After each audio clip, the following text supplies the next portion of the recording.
Dandanin umay ni Kristo, gayem ken kapsat, sa pulen tay di ako. Itan iti tiyempo, kadapay dudaway, pakamalalaw kanto. Tiki na pudno na, no adaka, ti apo, naragsak itibiyag mo. Dadagsen ituturo, problema itibiyag mo. Asulbarnan ko, aduman pagkurangan, huwag mabawi ka, basul mapakawan.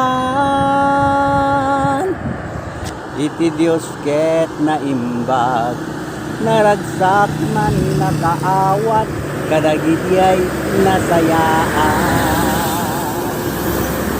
Daytoyen ti panawen, tapnuan serbikan, di patentay kurang-gura, hintay kuman agkakapya, ayat ragsak panagkakasat, ipaay mo tunggal na isa.